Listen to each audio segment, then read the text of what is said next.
everyone, and welcome back to the Connected Yoga Teacher podcast. This episode is here for you as a yoga teacher, as a yoga practitioner, no matter where you live in the world, no matter when you are listening to this, no matter who you're voting for or who is running a country. And hopefully, this is a good reminder for any election time. Hopefully this is something that we can turn to no matter what nation we live in, no matter where we are in the election cycle. This episode was inspired by some powerful messages from friends and colleagues who were feeling so many emotions. I heard that people were feeling numb, sad, scared, shocked, and powerless when they saw the results of the 2024 US election.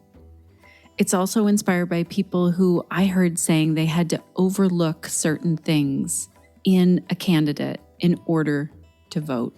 It's inspired by the people who I heard saying they can't afford to buy groceries right now, and so they felt they had to vote in a certain way.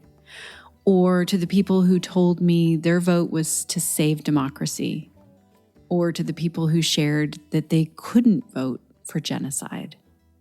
It's also inspired by the friends who reminded me of the work ahead of us all as a connected community, no matter who's elected by our made-up systems to govern a bit of land divided by borders that were invented at a time of colonization and harm to people who were truly caring for the land and living in harmony with it. Now, I want to be honest, I hesitated to even record this episode. I have loads of episodes and guests lined up, amazing ones, and I thought about skipping this because I really do not want to create content that isn't helpful and following the teachings of yoga. My goal is never to create more division or to cause more harm. And I was really thinking, like, what do I have to add in this moment?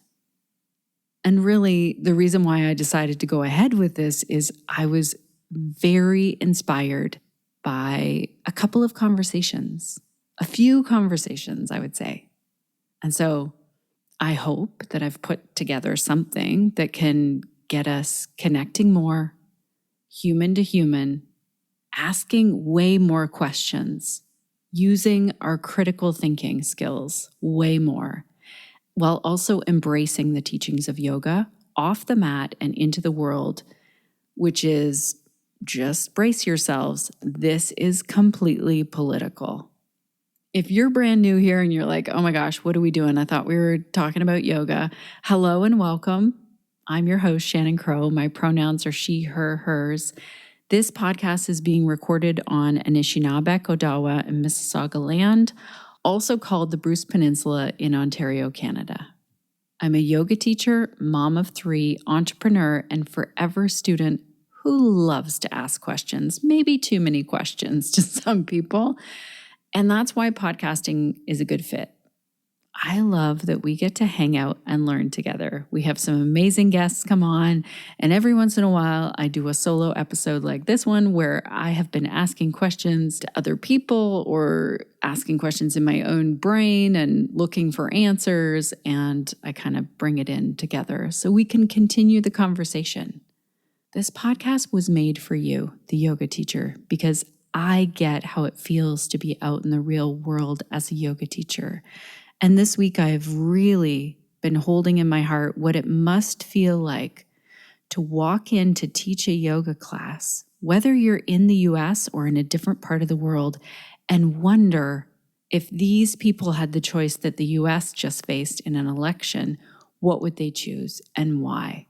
And how can I stand here and teach yoga and wonder, are some of these people going to stand up for the safety of all humans, or are some of these people fighting against that? It's a totally different place for yoga teachers right now than I guess it always existed. I guess it's a totally different place for some yoga teachers. Okay, so returning listeners, thanks for hanging out again. You know how it goes. I'm going to ask a lot of things. I am fine with sometimes saying something that's wrong, as long as all of you know that this is a two-way street. You can reach back out to me and say, hey, Shannon, you've missed something. In order to do that, my email is shannon@theconnectedyogateacher.com, and I mean it. I'd love to hear from you. Today's episode is powered by OfferingTree. I use and love this software in my own business because it automates so much. Bookings, payments, Zoom links, reminders. Oh my gosh, it holds my life together in organization. And we have a special podcast listener discount code for you over at offeringtree.com/Shannon. That's SHANNON, offeringtree.com/Shannon. Today's episode is also brought to you by my 20-hour Yoga for Pelvic Health training. This is an online training that's ready now for you. I led it live and I caught all the recordings for you so that you can do it at your own pace. It's all of the information that I've learned as a pelvic health professional and yoga teacher combined into a training really specific to yoga teachers. Anyone can take it. If you have a pelvis, a pelvic floor, everyone does. If you're interested in how the body works, anyone can take this. I started to see in my own life as a yoga teacher, as someone who had birthed 3 babies, how pelvic health is everywhere and how yoga and pelvic health are really connected. So whether you're like me and you just want to dive right in and niche down and teach all about pelvic health all the time, or if you just want to put little bits in your classes to help your yoga students, it's here for you. And I also want to tell you, if you're feeling like, oh my gosh, 20 hours is a lot of time, is there a shorter version for a little less money? There is. I also have a 3-hour training. So to find both of those, go to theconnectedyogateacher.com. Look under training. You'll see both the 20-hour yoga for pelvic health, but also the 3-hour training. And let me know if you have any questions about those as well. Now, I started to write the outline for this podcast episode on the morning when I woke up to the results of the US election. I was feeling immense grief, sadness for my US friends and family, fear for the planet, and the many marginalized people who are for very good reason not feeling safe right now. I want to say I wasn't shocked that Trump got in, but maybe I was shocked to the extent of how he won. I definitely wasn't looking to Harris to save us all, the planet, the people, democracy. It was feeling like the current Democratic government in the US wasn't really listening to the voters. For example, 80-some% of Democratic voters wanted a ceasefire. Now, if you are from the US and you voted for Trump, feel free to share with me how you are feeling and what led you to vote for him, because I feel like this is a group of people that maybe isn't speaking up to me as much or who I don't hear from as much. Because the next feeling that I remember having was just so much confusion around why a convicted felon who is saying he cares zero about the planet, who has said racist, misogynistic, trans, and homophobic things, why? I was just feeling like, why would people vote for him? And to be clear, I'd love to be proven wrong on this. I'd love, for time to show me that I've got it all wrong. I'd love that, Trump gets in and stops weapons that are causing a genocide, which he promised, by the way, in Michigan. And I'd love for him to lower the cost of living for my US friends. And I feel like these are fake promises by a politician, and we'll find out over time. Prove me wrong, Donald. That's how I feel on this one. I also had this complete moment of very uncomfortable despair. And I want to tell you about that in a moment. Usually I wait and process things a bit more before talking about something on the podcast. And I actually had to give it one more week to really sift through this. But the messages I was getting from friends from around the world made me think that I needed to hit record and create this episode. So, yes, we talk yoga on this podcast and we talk politics because politics is part of yoga. And if you're like, how is that even true? Please look at the yoga philosophy texts. I'll be talking about that more next week, but we also have lots of episodes, previous episodes, where we talk to experts on the exact question of, is yoga politics? Are they connected? And if you're still wondering, why is Shannon, a Canadian yoga teacher, talking about the US election? Please know that I'm always thinking about how are yoga teachers doing in this, no matter what's happening around the world. You know, it's how my brain is wired because I managed 3 studios and I taught for over 20 years. Most of my conversations happen with entrepreneurs who are running a yoga business. Also, the majority of our podcast listeners are based in the US. But I want to be clear, this election impacts the entire world. And I need to share a story, not because I want to point fingers at somebody, but because I think we need to learn from this story that happened to me, especially if you live in the US or you're connected closely with the US in any way. So I'm a Canadian right now living north of the US, and I hope, maybe naively, that a similar leader doesn't get elected here, because we're looking at how things are going in Canada, and it looks like Pierre Poilievre might get elected, and he's the closest to our version of Trump that I can see. If I'm wrong, let me know.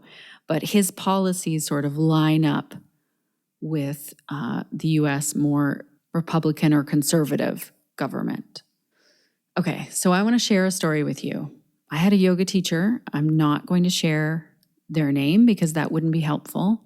I had this yoga teacher tell me this month, about 10 days before the election, that she wished Canadians would mind their own business.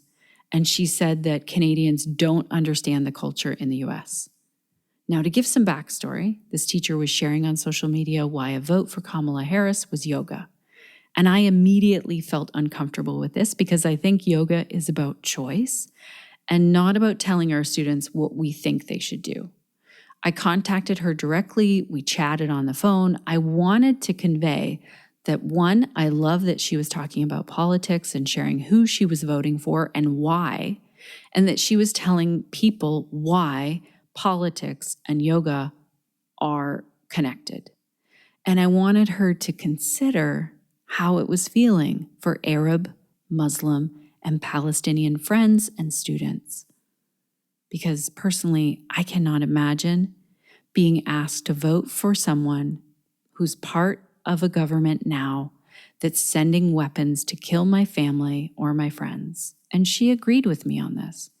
She shared her thoughts, and so much resonated with how I was feeling and thinking, and vice versa. We both found some common ground.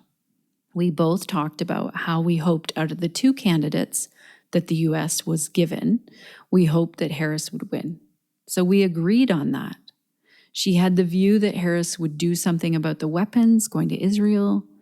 I shared that I didn't trust that, because if she was going to do that, it would be talked about or there'd be action right now. And then things started to go very sideways when she said that me as a Canadian should mind my own business and not judge the US because I didn't understand the culture. And I asked if she thought the culture of the US stops at the border. And I told her that I disagree. I thought that the US election is actually the business of the world. And I spent some time thinking about this. I knew I wanted to talk on the podcast about this because this is a conversation that we can all learn from. And first, I want to say that I am still trying to understand where she was coming from. That's my work, is like listen to understand, not to be understood. So I did not do this perfectly in the conversation that we had, But I want to say here that I get her defensiveness. I remember feeling this way when I learned about the genocide of Indigenous people on the stolen land of Turtle Island, what we now call North America. I remember being shocked that I didn't know about the horrors that happened in residential schools. I didn't want my country, Canada, to be thought of in that way. But to dismiss this history isn't holding to truth. In yoga philosophy, that's satya.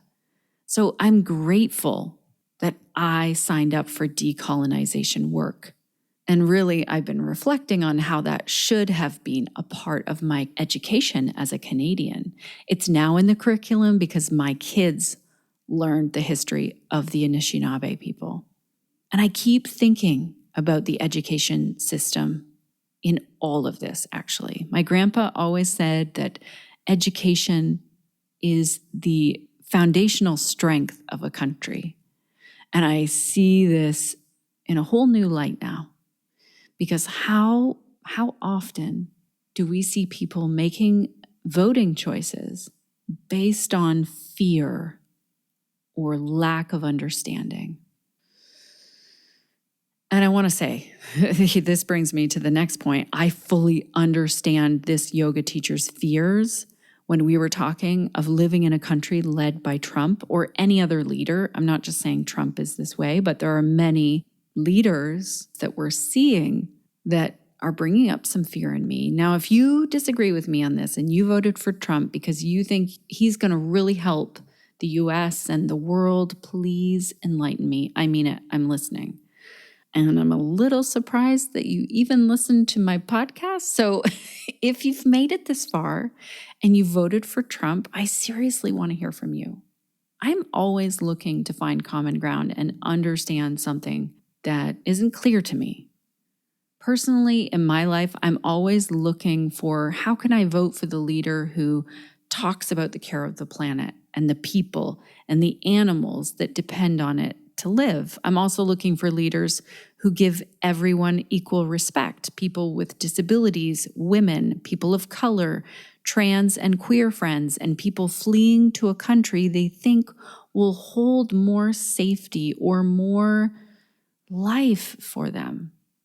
And Trump has flat out told us, if I'm understanding correctly, this isn't him. So if you voted for Trump, please share your reasons because I'm curious. What did he promise that made you look past his history of abuse, his criminal record, and the fact that he tried to overthrow democracy in the last election when he lost? Now, I've heard people say they think he's going to stop the war in Gaza and they think he's going to reduce the cost of living so they can afford groceries. And I want to say we need to be listening to people on this. If that's why people voted for Trump, we need to hold him to that. Now, guess what? I have Canadian neighbors that are vocal Trump supporters. This makes zero sense to me. They can't vote for him. So why is this happening? We need to ask what's underneath this if we really want to build safer communities for everyone. And I want to say this has been a hard pill to swallow lately for me personally. Trump voters and supporters from around the world are part of our communities, and they need to be part of our community in order for us to have change. So if you want to message me because you're like, Shannon, you're missing something in any of this, I'm here to listen. Like I said, it's Shannon@theconnectedyogateacher.com. I don't do that well at checking my emails, but tell me it's regarding like the election and you want to be heard. So back to this teacher telling me that I should mind my own business as a Canadian. First off, we're all connected. Canada is literally connected by land. We are neighbors. And the US election impacts the entire planet. Our economy, our safety, and our culture is impacted by the US. The US has more military bases all over the world than you can even imagine. Or I could even imagine at one point, the US has around 750 bases in at least 80 countries as of July 2021. That was according to David Vine, who's a professor of political anthropology at the American University in Washington, D.C. The U.S. makes other countries their business all the time. On the point of Canadians don't understand the culture in the U.S., our shared culture is one of colonization, stolen land, and genocide of Indigenous people. There was slavery in both the U.S. and Canada. Most of our ancestors were immigrants. Racism, sexism, and all the isms are alive and well in both of our countries. Capitalism and white supremacy are in the air we breathe, and we are not looking after the planet enough to survive at this time. This culture is shared by all of our Western nations, and until you're willing to look at that, like we're in this together, this is something we don't want. What are we doing? Why are we saying we don't share a culture? We do. Is the culture a little bit different? Sure. But the culture's a lot different in Newfoundland in Canada than it is in British Columbia. Just like the culture in Montana is a lot different than it is in Florida, then it's a lot different than it is in California. Do not tell me that I don't understand the culture. It is like in our movies, it's in our songs, it's on the radio, it's in our media. We consume an incredible amount of U.S. culture around the world. Also, the election. The U.S. election is all over our news here in Canada. So I would say if you live in the U.S., maybe ask the question, how can I, as someone who lives in the U.S., be more informed about the elections of other countries? How can I learn about the culture of other countries and how things run? If you live in the U.S., here's a little pop quiz. Who's the leader of Canada right now?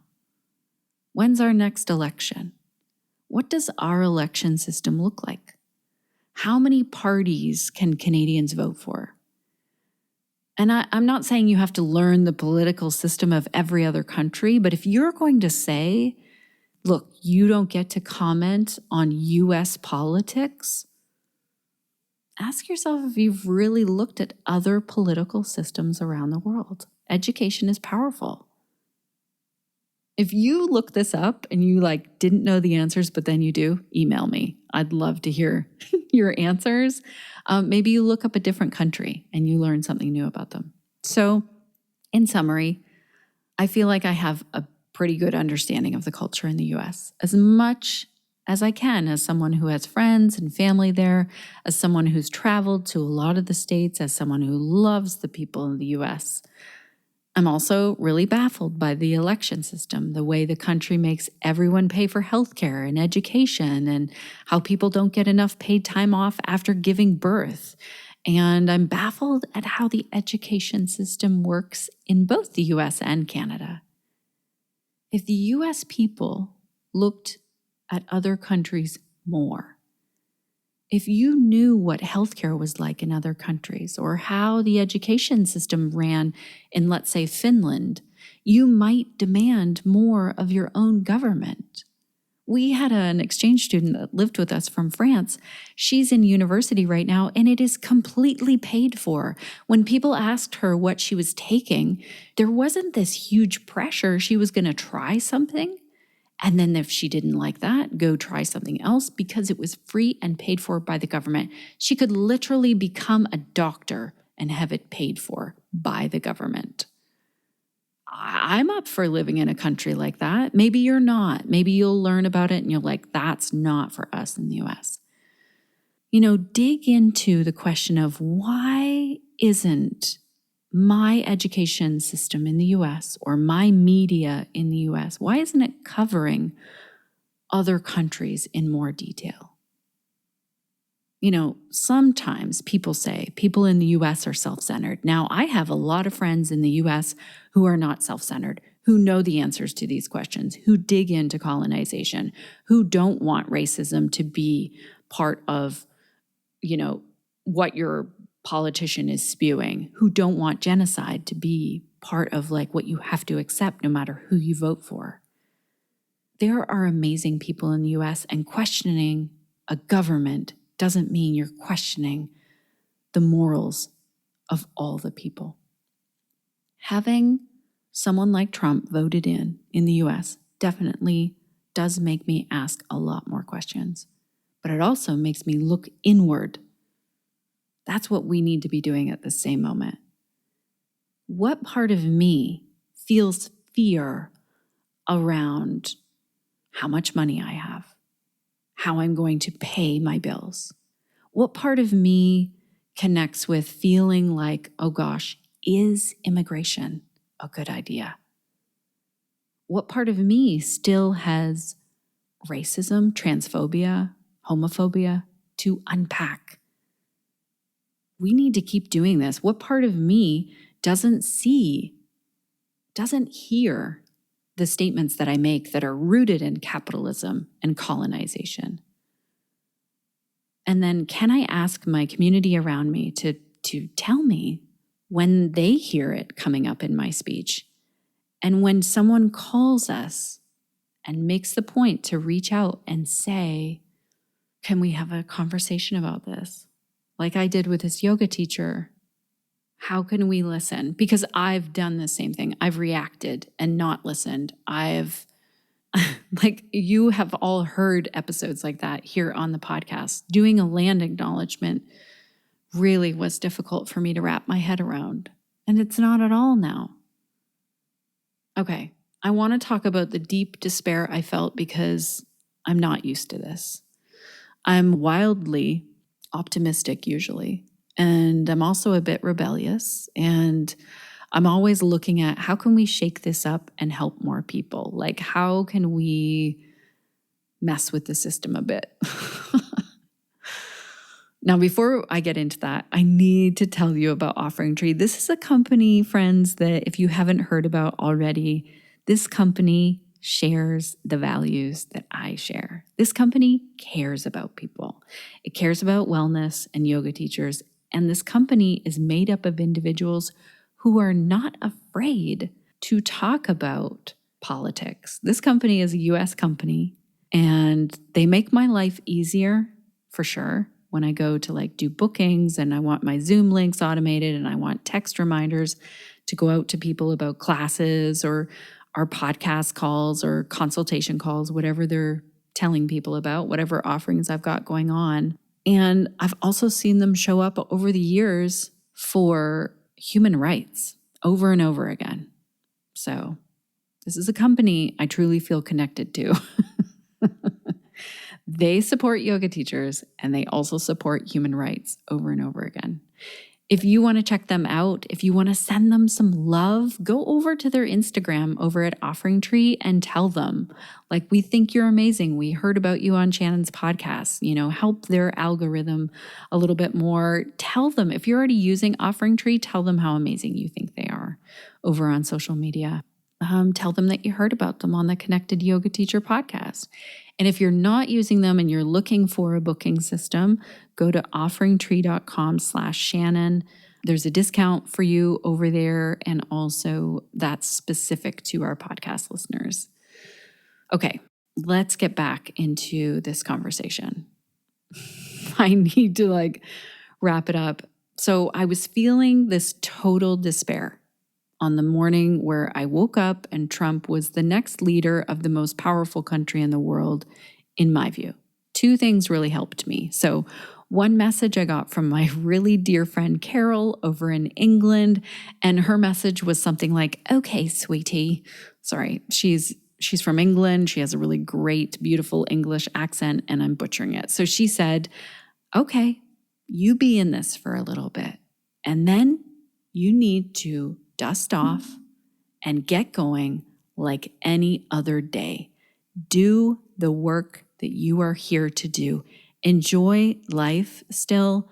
Take in all the things of nature. Plan your garden. Go for a walk outside. Connect with people who love and support you. Get on the podcast. Do all the things. And remember that the earth has seen many terrible leaders and so much war and harm. And it's your job to still show up and do what you can to care for the planet and all of the beings that are on it. In a tiny, tiny way. Not like I have to care for all people, but like I need to show up. And then she went on to say, it doesn't matter what idiot got voted in any country. Our work is still the same, and we cannot rely on presidents or prime ministers to fix the state of the world right now. And then I got some other messages from various yoga teachers and friends questioning their work in the world right now when things looked so bleak. They were saying, like, what am I doing in this yoga world? Is this really a good place to be, to make a difference? And immediately I felt this pep talk in me rise up, because I want to tell you, connected yoga teacher listeners, these are friends and humans that are teaching one-on-one yoga, teaching group classes, who own studios, who do all kinds of community care work. They lead book clubs. They work in recovery organizations. They teach others how to make yoga more accessible. They talk about racism. They talk about harm that can happen and how this, yoga can make a difference in the world. And so I wanted to tell you, even the most amazing people out there who I'm just like in awe of the work that they're doing, they're feeling also a bit hopeless. They're feeling some despair around what the heck are we all doing here? Are we making a difference, and enough of a difference?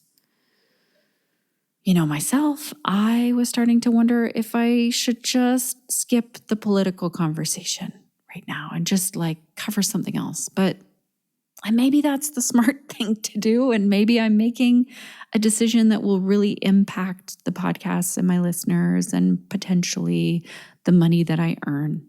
But I'll tell you right now, it doesn't feel right to let that lead the way we have this conversation. I want all people to know that I am here for them, rooting for them. What has not worked in the past is staying silent. During the Holocaust, when slavery was legal, when women couldn't vote or access health care, during the genocide of Indigenous people, and right now, as we face the current ecocide and multiple genocides happening on this planet, staying silent will not work. Jez Chung shared this really great quote on Instagram, and I'll link to it in the show notes. Jez said, "Now more than ever, look to the leadership of people who come from a lineage of resistance.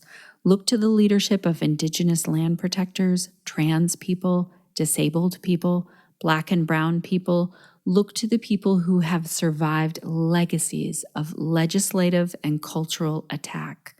Look to our Palestinian siblings who need us to keep speaking up against genocide." And this is why next week I'm going to talk about yoga teachers who were speaking up during the time of the election, have been speaking up about politics a little bit, and who are staying silent right now on too many other issues that are really important right now. And I'm going to name names next week. I want to tell you that. Okay, so as I'm recording this, some things are holding me together. Nature. Oh my gosh, friends, I cannot get out in nature enough. One, because of the weather here, because it's rainy and it's gray and it's fall. But even when I can't get out in nature, I'm planning for spring, separating seeds, dreaming of ways to garden in community and give food and seeds away. This is an act of rebellion, revolution. This is how I look at disrupting harmful systems in a tiny, tiny drop that hopefully, if enough of us are in that tiny, tiny drop, we can be a huge tidal wave that will help the planet and every living thing on the planet. I'm also looking at my own practice of ahimsa. Inwardly, how can I take care of myself right now? I'm going to pop this right in the middle of the podcast, so you're only going to get this information if you're really listening. I'm dealing with a really painful time of a separation, of a relationship that has broken down after 13 years. And so I need to take care of myself right now through ahimsa. I'm also looking at ahimsa practice out into the world. How can I speak to people who might be a Trump voter, or to people who aren't speaking up for the planet or the people of Palestine, in a way that I don't cause more harm, but instead I sow seeds for community care? So like I said, next week on the podcast, I'm going to share a story about a very famous yoga teacher who sent me an incredibly nasty message, a personal, private message. And I have thought long and hard about if I'm going to call them out by name, and I think I need to. That is pretty rare here on the podcast. There's a couple of episodes where I've done that. I tried to call this yoga teacher in to come and talk with me on the podcast, or even talk with me in a private message where I can listen and learn, and together we can connect and, hopefully move forward in helping people. And that was declined, and her reply reminded me why we need to sometimes hold our yoga teachers who have become quote unquote gurus, why we need to hold these people accountable. So if you are a yoga teacher with a large platform, we need you to not only tell us about your yoga offerings that you're selling, we need you to be doing yoga, modeling yoga.